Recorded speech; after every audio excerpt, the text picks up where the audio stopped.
ओम साईराम.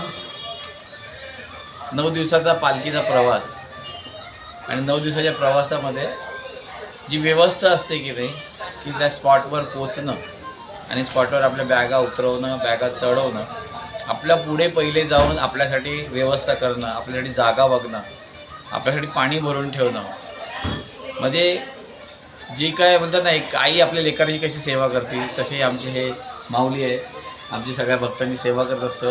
आमच्या पहिले पुढे पोचतो, सगळ्या बॅगा रचून ठेवतो, जागा पकडतो. मग कोणाच्या घरी मग तिकडे मी मालकाला फोन करतो, तिथे जेवायची व्यवस्था आहे का. जेवायची व्यवस्था असेल नसेल तरी मालक कुठून तरी माझ्यासाठी जेवणाची व्यवस्था करून ठेवतो, फ्रेश व्हायला पाणी काढून ठेवतो माझ्यासाठी.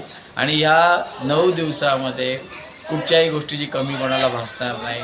दुपारचा स्पॉट असो, सकाळचा स्पॉट असो, रात्रीचा स्पॉट असो, वेळच्या वेळी टेम्पो तिकडे आणणं, वेळच्या वेळी कोणाला काय पाहिजे काय नको आहे, म्हणजे भक्तांना प्रत्येक गोष्टीला काय जी गरज लागली त्याच्यासाठी. त्यांचं नाव संदीप आहे, पण आम्ही त्यांना मालक म्हणतो का तेच मालक आहे, आम्ही चालक आहे आणि ते मालक आहे. या शब्द संदीप भाऊ, कसं वाटतं तुम्हाला सेवा करणं? एकदम आनंद होतो. मी 10 दिवस, मला वर्षातून 10 दिवस कुठं जरी असलो तरी मी इथे येतो सेवा करण्यासाठी. आणि मला एकदम व्यवस्थित चांगलं वाटतं, आनंद वाटतो. आनंद वाटतं. 10 दिवस कोणाचं काय घरचं नाही, दारचं नाही, कुठलं टेन्शन घेत नाही. 10 दिवस फक्त इकडे एवढी सेवा करतो बस. कुठून आलेत? मी संभाजीनगर जिल्हा आहे, तालुका पैठण, तिकडनं मी येतो.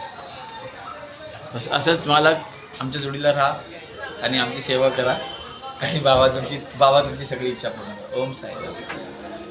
थँक्यू.